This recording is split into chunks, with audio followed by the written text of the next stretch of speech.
बिस्मिल्लाहिर्रहमानिर्रहीम। दोस्तों, नदीम अहमद हाजिर है खट्टी मीठी बातों में। जी हाँ, सबसे पहले तो मैं आप लोगों का बहुत शुक्रगुजार हूँ कि आप लोग इस प्रोग्राम को बहुत ही, जैसे कहते हैं, दिलचस्पी के साथ देखते हैं और सवालात भी करते हैं। मेरा जो लास्ट प्रोग्राम था उस पर मुझे बहुत ज़्यादा सवालात टेक्स्ट की शक्ल में, ईमेल की शक्ल में और फ़ोन कॉलों में भी बहुत सारे सवालात आए। तो पहले मैं आपसे रिक्वेस्ट करूँगा कि प्लीज़ मेरे इस प्रोग्राम को, इस चैनल को, खट्टी मीठी बातें को आप सब्सक्राइब कीजिए और अपने दोस्तों तक इसको फैलाइए। अब जो सवालात आए वो क्या थे? 90% लोगों के सवालात, एक तो जो आज आए और जो उससे 3-4 दिन पहले, जब तक ये सेनेट के इंतखाबात जो कल हुए वो नहीं हुए थे, तो ज़्यादातर लोगों ने जो इलेक्शन से पहले कहा कि सर आपने कैसे कह दिया कि गिलानी साहब ही जीतेंगे। ज़्यादातर लोग तज्जिए तो कर रहे हैं कि अगर ये होगा वो होगा, अगर न्यूट्रल हो जाएगी इस्टेब्लिशमेंट तो ये होगा, अगर नहीं होगी तो वो होगा, अभी कुछ पता नहीं है, अगर अदलिया ये कहेगी तो क्या होगा और अदलिया वो कहेगी तो क्या होगा। लिहाजा तो सब लोगों ने बातें घुमा फिरा के की थी कि अगर ये होगा तो ये हो जाएगा, वरना जीतेंगे वरना हारेंगे। लेकिन मैंने एक दो टोक बात की थी अपनी सियासी बसीरत के मुताबिक। तो मैंने कहा था कि देखिए, ये जो प्रोग्राम है ना, जनरल डिस्कशन तो आप कर सकते हैं, हालात हाज़िरा पे बात करना बहुत आसान है कि वो पार्टी ये कह रही है, ये कह रही है, इसका मंशूर ये है, उसका ये है, फलां ये एस्टेब्लिशमेंट से सोच रही है, पंजाब ये सोच रहा है। लेकिन ये हतमी बात बताना एक बड़ी बात होती है और अल्लाह ताला का बड़ा करम है कि मैंने एक बात बिल्कुल डोटो कही, उस वक्त कही। मेरा प्रोग्राम देखिए, 1 हफ्ते पुराना प्रोग्राम ना, उस वक्त सुप्रीम कोर्ट का डिसीजन आया था कि इलेक्शन ओपन होंगे या खुफिया बैलेट के ज़रिए होंगे। और हमने उस वक्त ये बात, 2 बातें हमने बताई थी। एक, हमने कहा था देखिए, जो फैसला आएगा वो यही होगा कि आइन के मुताबिक ही सब चीज़ होगी, लेकिन साथ में वो कोशिश करेंगे कि थोड़ा सा तड़का लगा दिया जाएगा कि नहीं भाई, इसको इस तरह करो और उस तरह करो, थोड़ा सा जो है वो हतमी नहीं होता जो भी खुफिया, तो उसका कोई दायमी वो नहीं है, कहीं ना कहीं उसमें लचक पैदा होनी चाहिए ताकि कल कोई अगर इल्ज़ाम लगता है तो तहकीकात हो सके। खैर बहरहाल, लेकिन जो सबसे बड़ी बात हमने कही थी और मैंने ये कहा था कि देखिए, इस वक्त के जो तेवर हैं इस्टेब्लिशमेंट का, जो सोच है, क्योंकि उसका जो बेस है ना इस्टेब्लिशमेंट की, वो पंजाब है और पंजाब में वो नहीं चाहते कि उनका इमेज ख़राब हो। और क्योंकि नवाज़ शरीफ की वजह से और इमरान की बेवकूफ़ियों की वजह से, नाकाम हुक्मरानी की वजह से जो वो प्रॉब्लम क्रिएट हो रहे हैं, और उन्होंने वो जिम्मेदारियां इमरान साहब ने अपने पर लेने की बजाय इस्टेब्लिशमेंट को आगे कर दिया है। लिहाजा वो नहीं चाहते कि उनकी साख लोगों के, ख़ासतौर से पंजाब के जहन में ख़राब हो, उनका इमेज ख़राब हो, तो कभी भी वो हिमाकत नहीं करेंगे। और यही बात थी कि मैंने कहा था कि देखिए, सेनेट के अंदर गिलानी साहब जीत जाएंगे, क्योंकि वो एक झटका, इमरान साहब जो होता ना, जो कि पावर में आने के बाद कभी कभी इंसान के गर्दन में सरिया आ जाता है, बकौले लोगों के अकड़ जाती, और उसके बाद वो जो लोग लाए होते हैं ना, उनकी बातें भी सुनने से वो कतराने लगते हैं। तो पंजाब के वज़ीर आला को उन्होंने कहा चेंज करो, सरहद के वज़ीर आला को कहा करो, आपने हाँ हाँ फू फू फू फू करते रहे, लेकिन आपने उनकी बात नहीं मानी। सारे मामला जितने भी आज तक पोजीशन से हुए हैं, चाहे वो ग्रे लिस्ट में जाने का मामला हो, या जो है जो आज़ाद कश्मीर का मामला हो, या और दूसरे मसाइल हुंजा गिलगित वगैरह के हों, तो हर एक के अंदर आपने खुद बातचीत नहीं की अपोजिशन से, आपने इस्टेब्लिशमेंट को सामने किया। ये गलत थी। आप एक पेज पेज का नारा लगाते रहे, लोगों के जहन में आता रहा कि जितनी बुराइयां हैं ये तो कुछ कर ही रही, तो डमी है, और वो जो है बदनामी उनकी तरफ जाती रही। और जब सियासी मामला ज़्यादा बिगड़ गए तो नतीजा वही सामने आया कि फिर वो एक्सपोज होना पड़ेगा। ओ देखो यार, वो बिलावल शेख रशीद साहब फरमा रहे हैं, देखो बिलावल साहब ने तो मुलाकात की थी अभी जो आज़ाद कश्मीर के बाद में जो वो हुआ था मुज़ाकरा, इमरान साहब तो अपने चैम्बर में थे, उसमें तो फ़ौज के सरबराह आए हुए थे, तो उसके अंदर जनाब तो ये भी बैठे हुए थे ख्वाजा आसिफ, तो उसके अंदर तो जनाब शाहिद खाकान अब्बासी भी थे। अब ये जब चीज़ें आप करते हैं तो ज़ाहिर है वो इल्ज़ाम तो डायरेक्ट उन पे जाता है कि यार ये तो पसे पर्दा कोई सिलसिला चल रहा है, और ये मिलते हैं और झूठ बोलते हैं कि साहब हमारा उनसे राब्ता नहीं है। तो वो चीज़ें जब थीं तो नतीजा ये हुआ कि कुछ तलखी आ गई। जब चीज़ें एक्सपोज हुई तो उनको भी नाराज़गी हुई इमरान साहब से, और प्लस बातें एक्सपोज होने की वजह से क्योंकि उनकी शख्सियत ख़राब हुई नून लीग की कि भाई हम तो बात नहीं कर रहे, तो ज़ाहिर है कि फिर वो ज़ुबैर साहब भी एक्सपोज हुए, और फिर नवाज़ साहब को सख्त बातें करनी पड़ गई। नवाज़ साहब ने फिर वो जलसा-ए-आम में खुलेआम नाम लेना शुरू किए, और फिर वो मामला गड़बड़ हुआ। अल्टीमेटली फिर सोच विचार के बाद इस्टेब्लिशमेंट ने फैसला किया कि नहीं यार, हम अपनी बेस को, अपनी पंजाब के अंदर अपनी इमेज को कभी ख़राब नहीं करेंगे। और उन्होंने फिर मामलात को कहा कि ठीक है, ये नवाज शरीफ कूल डाउन हो जाए तो वो 2 कदम पीछे हटे, हम भी 1-2 कदम पीछे हटते हैं।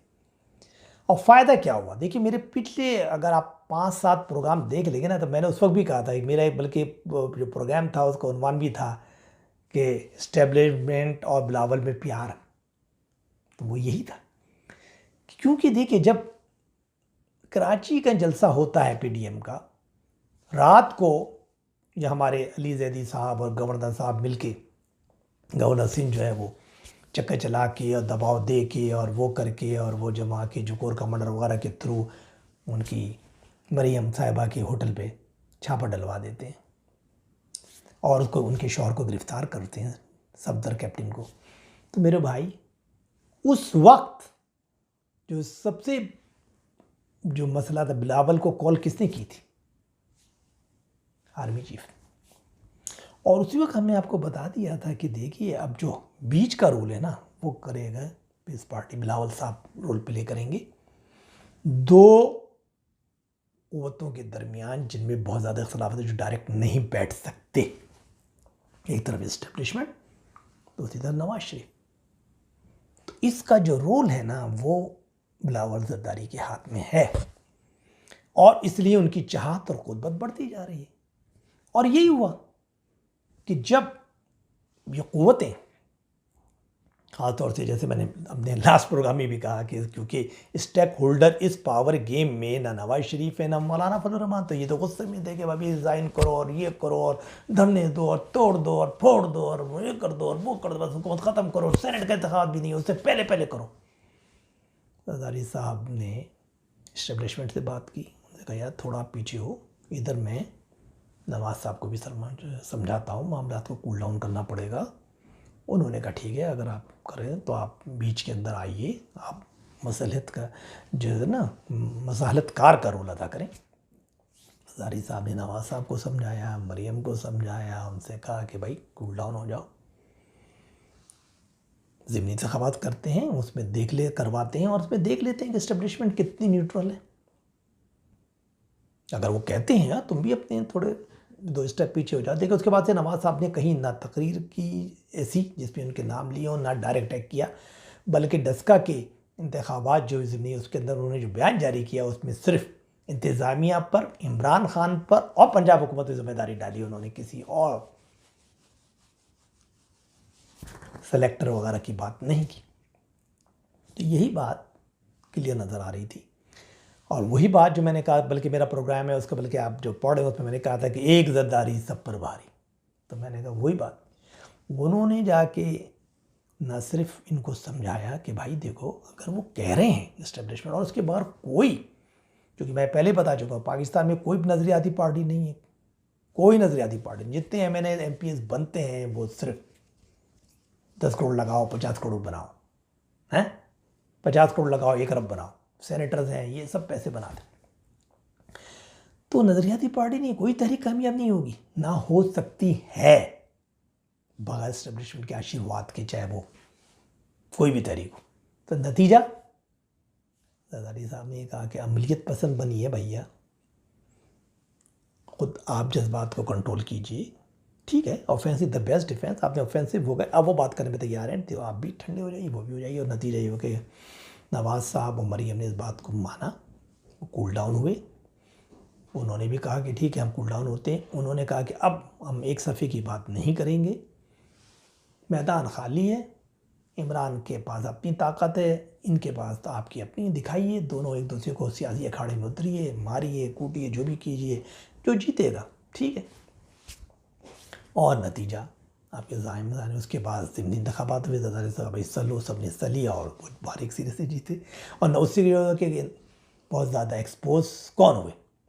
इमरान साहब, जिसका में जिस तरह उनको अगवा किया गया प्रिजाइडिंग ऑफिसर्स को, और जिस तरह उनके साथ नतीजे को बदलने की कोशिश की गई, और ये किया गया जैसे RTS के ज़रिए 2018 का, लेकिन उसमें तो बाकायदा एस्टेब्लिशमेंट इन्वॉल्व थी ना यार, इतनी तो कुछ नहीं हुआ उसमें। इलेक्शन कमीशन कुछ नहीं बोला, आगे बंद करके कान बंद करके बैठा रहा। लेकिन इसके अंदर तो ये नहीं हो सकता था, क्योंकि उन्होंने मुजाहरा करके दिखाया कि भाई हम न्यूट्रल हैं, हम नहीं बोलेंगे। और नतीजा ये हुआ कि इलेक्शन कमीशन को भी जब दबाव नहीं था, वो भी शेर का पुत्र हो गया। उसने चलो जी, उसने भी कहा कि जो मेरे कानून है, जो इंसाफ की बात है, जो हकीकत की बात है, वो मैं करूँगा। और उसने किया, उसको इलेक्शन को कौल अदम करार दे दिया। तो ये बात क्लियर नज़र आ रही थी। उसके बाद सेनेट के इंतखाबात का वक्त आया। सेनेट के इंतखाबात के अंदर भी बात वही क्लियर हो गई। गिलानी साहब, जरदारी साहब ने इनसे कहा कि देखिए बात ही है कि यार हमें इसको अखाड़े में गिराने तो दो यार, ये इसके तो लोग इतने नाला हैं, इसके अपने MNAs, इसके इत्तेहादी ना इनसे मिलता है। वो बेचारों की, जो मैंने पहले प्रोग्राम में भी कहा था, पिछले प्रोग्राम में, कि यार वो बेचारों को तो आज़म खान जो प्रिंसिपल सेक्रेटरी हैं उन तक नहीं मिल सकता एक आदमी MNA, तो वो उनकी एक रसाई कजा के और इमरान तक पहुँचे। तो मेरे भाई वो इतनी नाला है, और फिर लोगों का शदीद, इतनी महंगाई, बेरोजगारी, बुरी हालत, तो लोग तो जूते मार रहे हैं उनको। अपने अपने जो कंसिस्टेंसीज है उस पर नहीं जा सकते लोग, शर्म के मारे वो अपने मुँह छुपाए बैठे। तो यार उसने कहा भाई मेरे, ये जो है अगर ये न्यूट्रल होता तो एक इम्तिहान और पक करते हैं, चलो सेनेट के अंदर भी लेके चलते हैं, इनको मुकाबला करते हैं। और उसके बाद उन्होंने इनको समझाया, इनकी बात समझ में आई, और उन्होंने कहा कि यार देखो इसका जो है ना कौमी, इमरान खान जैसे होते ना जिनकी जान तोते में होती, तो इसका जो सब कुछ है ना, सुबह असम्बली में कुछ भी होता रहा, ये रहा, हमें इससे कोई ताल्लुक नहीं। मेन चीज़ ये है कि कौमी असम्बली जहाँ से इसको एतमाद का वोट मिलता है, और वहाँ के लोग जो सख्त इससे नाला है, इसी के अपनी पार्टी के लोग इत्यादि इसके, वहाँ जाके हम मुकाबला करते हैं और फिर देखते हैं क्या होता है।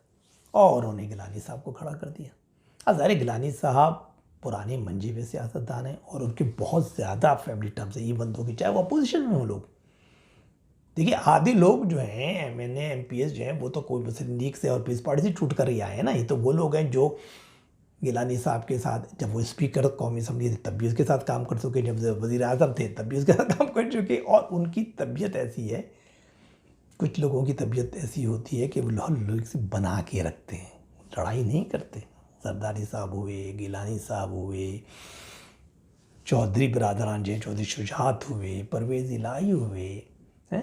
इसी तरीके से जो मुझे याद आते हैं जाम सादिक अली हुआ करते थे हमारे सिंध के अंदर। तो ये वो लोग हैं जो हर आदमी को बना के रखते हैं, इवन दो कि उनका दुश्मनी क्यों ना हो, मुझसे वो इतनी ताल्लुकात उसको गमी में और खुशी में ज़रूर से मिलते हैं, और ज़रूरत के वक्त उसकी हेल्प भी करते हैं, इवन दो अगर वो उनका मुखालिफ पार्टी में ही क्यों ना हो, क्योंकि उन्हें पता है कि हम सियासी लोग हैं, कल उसको ज़रूरत पड़ सकती है हमारी, हमें उसकी ज़रूरत पड़ सकती है। तो नतीजा ये हुआ कि जब उन्होंने उनको खड़ा किया, जिनकी रिश्तेदारियाँ हैं, पीर पगाड़ा से उनकी रिश्तेदारियाँ, फिर वो सराइकी बेल्ट से ताल्लुक़ रखते हैं जहाँ के लोग सख्त ज़्यादा नाराज़। फिर जहांगीर तरीन की मैंने बात बताई थी कि जहांगीर तरीन जो इनकी मामूज़ात बहन है, जहांगीर तरीन की बीवी है, तो ज़ाहिर उनसे भी उनके बहुत गहरे ताल्लुकात। तो कहने का मकसद ये है कि वो इमरान साहब के तो हालत ख़राब हो गई। गैर सियासी आदमी, देखिए ये होता है गैर सियासी आदमी। पीपल्स पार्टी ने भी सेनेटर बनवाया था हफीज़ शेख साहब को, लेकिन कहाँ से, जो उनका होल्ड है सख्त, सबसे मजबूत, उसी ने, वहाँ भी उन्हें पता है कि यार हमारे MP तो हमारे इशारे पे देंगे ना वोट, तो उन्होंने वहाँ से उसको दे दी, सीट वो जीत दी। आपका सबसे मजबूत हल्का क्या है? पंजाब तो नहीं है। इमरान साहब का हल्का जो है सूबा सरहद है, वहाँ पे आपके पास 2/3 मेजॉरिटी है। अरे आप वहाँ से टिकट देते, बंदा आपका जीत जाता।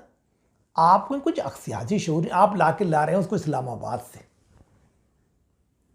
यानी उस जगह से जहाँ से वज़ीर आज़म, उस असम्बली के वोट चाहिए ना, जो कौमी असम्बली के उस बंदे को जीतने के लिए, जहाँ से वज़ीर आज़म को अपने एतमाद का वोट चाहिए।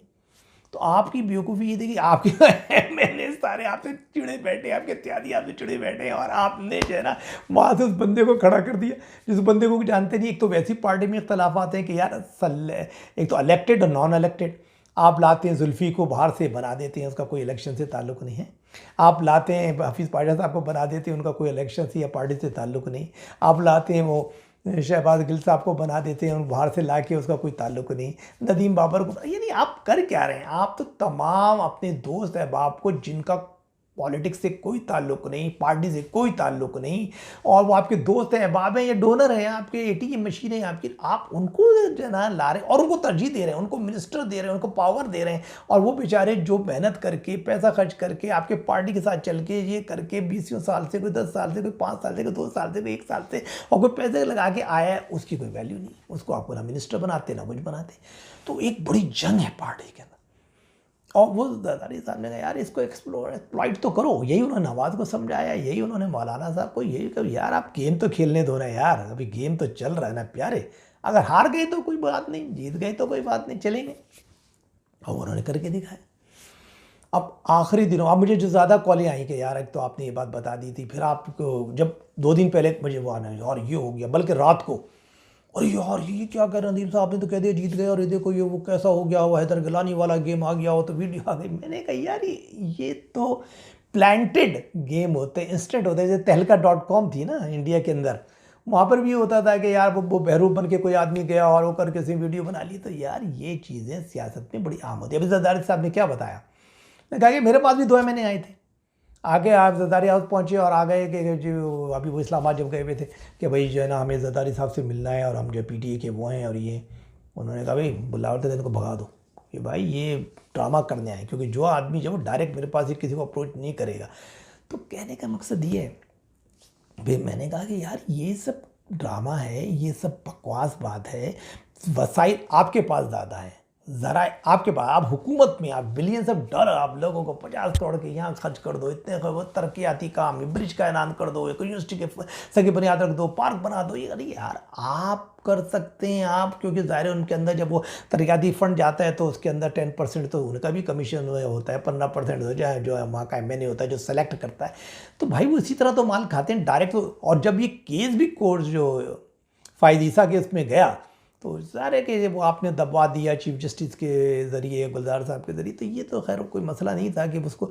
लेकिन कहने का मकसद ये कि ज़ाहिर आप ये कह रहे हैं, उसमें भी आपने जो ख़त लिखा वज़ीर आज़म ने, उसमें ये लिखा कि ये फ़ंड मैंने नहीं दिए। अभी डायरेक्ट फ़ंड के कौन दे रहा है? आपने वो फ़ंड उस कंस्टिट्यूएंसी में अलोकेट किए, जाएगा तो ज़ाहिर है उन महकमों के पास ना, जो महकमे कराते हैं, पीडब्ल्यूडी हो गई या सीएनडब्ल्यू डिपार्टमेंट हो गया, या जो भी वहाँ तरक्याती ये काम कराने वाले इदारे हैं, उनके पास फंड जाएगा, काम तो वो कराएंगे। लेकिन ज़ाहिर है उसके अंदर फिर मोनोपोली तो उनकी होती है ना, वो बैठ के टेंडरिंग वगैरह में और एक्सीएन के साथ मिलकर जो गेम खेलते हैं। तो मेरे भाई सब ज़राए आपके पास थे, सब कुछ थे। आपने ये ड्रामा आखिर में, क्योंकि आपको पता था कि मैं हार रहा हूँ, बुरी तरह आपको पता था कि मैं ये हम सीट हार जाएंगे, आपने मोर्चा लगाया, बैठे एमएलए वगैरह को पैसे भी बांटे, हाथ पैर भी जोड़े, ये भी किया वो भी किया। और इसमें एक अजीब बात आपको भी समझ लेनी चाहिए कि ये बात नहीं थी कि ये गिलानी साहब जीत गए क्योंकि खुफिया थी। अगर वो ओपन होते ना तभी वो जीत जाते, क्योंकि फिर जब ये लगा कि यार कोई चक्कर चला दिया, अब तो ये सेक्रेट नहीं होंगे बैलेट, और सुप्रीम कोर्ट ऐसा फैसला दे देगी कि कुछ ना कुछ पे निशान और नंबर हो जाएंगी और वो एक्सपोज हो जाएगा, तो उसकी दूसरी स्ट्रेटजी भी जो है नवाज ने और जरदारी साहब ने तय कर ली थी। आपको ये बात मैं बताना चाहता हूँ ऑन रिकॉर्ड कि 24 एमएनए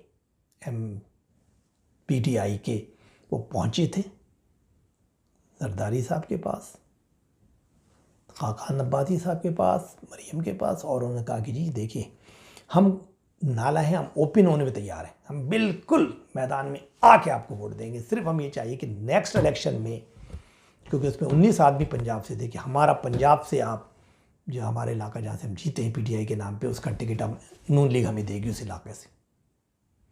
कुछ 2-3 सूबे सरहद के थे, एक आसिन का था, तो उन्होंने एग्री किया था। अगर ही नहीं आता तब उनको कहते ठीक है, लेकिन जब वो एक दिन पहले ऐलान हो गया कि खुफिया से होगा तो फिर इसकी ज़रूरत नहीं पड़ी। तो ये बात भी आप समझ लें कि ऐसा नहीं कि जीते, बल्कि इसमें और बात भी है कि जनाब इन्होंने तो और भी कोशिश की थी। एक तो हैदर वाला जो ड्रामा किया कि वो इंस्टेंट किया, बना के प्लांटेड लोग भेजे और किया और वीडियो बनाई। एक उन्होंने जरदारी साहब के बाद भी 2 आदमी भेजे थे, अगर मेरे पास आए और कहना उन्होंने कहा निकालो उनको। तो कहने का मकसद ये, और उसके बाद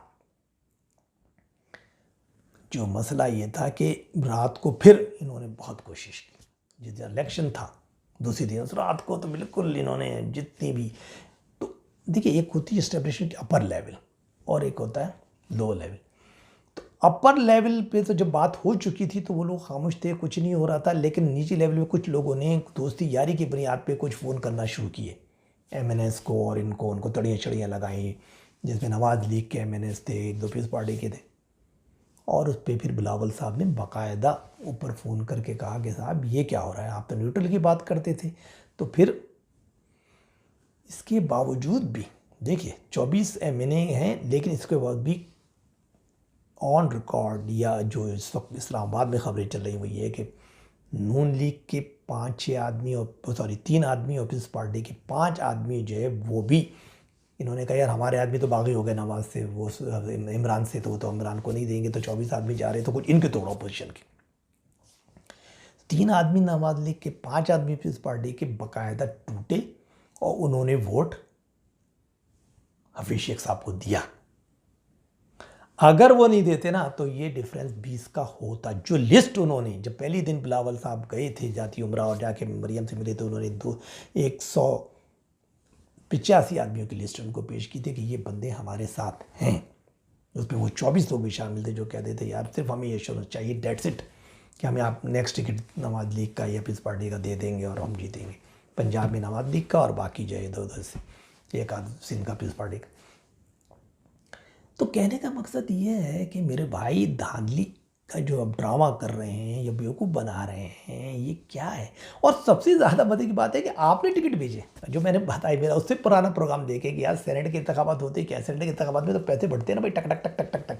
सबसे पहले तो पार्टी का सरबराह लेता है, आपने वाडा को दिया माल लिया, आपने अबड़ो को सिंध से दिया माल, उनका पार्टी से ताल्लुक़ किया। वो जो अबड़ो साहब जो जीते हैं वो मतलब ATM मशीन है, बिलियनर्स हैं, उन्होंने ले लिया।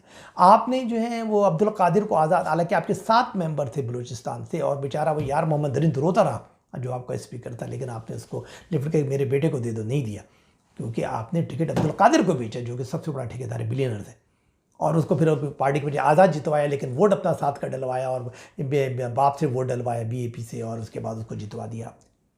आपने सरहद में कितने मालदार लोगों को, खानजादा, जीशान खानजादा कौन है, खानजादा जो पीपल्स पार्टी का सेनेटर था, कई दफ़ा रहा है, और उसके बाद जो है वो बिक गया था जब उसने संजानी के खिलाफ वोट में जो 14 लोग बिके थे उसमें नंबर नहीं था, आपने उसके बेटे को दिया और जितवाया सुबह सरहद से हैं। तराकी साहब को दिया, तराकी कौन है, बिलियनर, आपने उसको वोट, आपने तो सारे उन लोगों को दिए टिकट यार जो माल ला बाबा।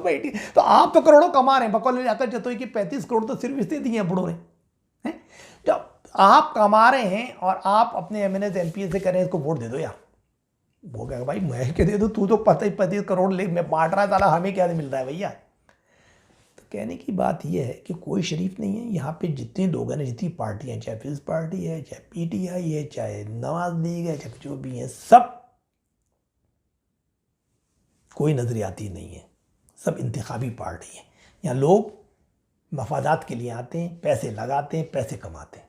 तो इसलिए ये सब बकवास है कि लोग बेचारे जो सीधे लोग यार कितना शरीफ है, ये तो बेचारा जो है वो बिल्कुल सही बात कर रहा था, ये तो साला पैसा चल गया। और ये पैसा हुकूमत चलाती है यार, मशीनरी उसके पास है, पैसा उसके पास है, जराए उसके पास है, IB उसके पास है, FIA उसके पास है, एजेंसी उसके पास है। मेरे भाई इसमें अपोजिशन क्या चला लेगी यार, वो कितने लोग, आप अगर वो कहेंगे 10 करोड़, आप कहेंगे मैं 20 करोड़ देता, जाओ। तो ये सब बकवास है, लोग नाला थे क्योंकि आपने सिर्फ क्रिकेट टीम के कैप्टन रहे और फुल कंट्रोल के साथ आपने ऐसी की तैसी भैया 11 15 16 खिलाड़ी को इसको बिठाया, उसको लिटाया, उसको किया, वो आपने वहाँ सियासत कर ली। लेकिन यहाँ पर जो बाबा 20 करोड़ आवाम रहते हैं, तो सियासत को समझना चाहिए। तो कहने का अब लोगों ने मुझसे 200 सवाल ये किया है कि साहब आप ये बताएं कि अब क्या होगा। बहुत दिलचस्प सवाल है क्योंकि वज़ीर आज़म साहब ने फटाफट ऐलान कर दिया कि मैं एतमाद का वोट ले रहा हूँ। लेना भी करना भी चाहिए था, बोला तो ज़ाहिर है आपको तो अखलाकी तौर पे तो आपको रिज़ाइन करना चाहिए था क्योंकि आप तो उसी असेंबली से आ रहे। देखिए उसमें क्या होगा, बड़ी सिंपल बात है। उसमें होता है ओपन बैलेट।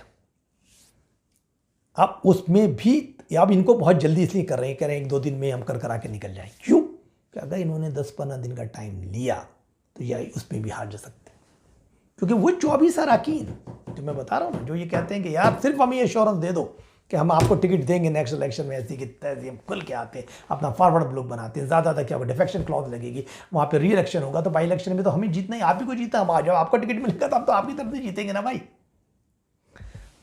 तो लोगों ने अवाम को पढ़ लिया ना यार, लोगों ने दीवार पे लिखी हुई वो सारी तहरीर पढ़ ली, और सबसे बड़ा जो डेंट आपको पड़ गया ना, ये नज़र आ गया कि आप एक सफ़े पे नहीं है इस्टेब्लिशमेंट आपके साथ।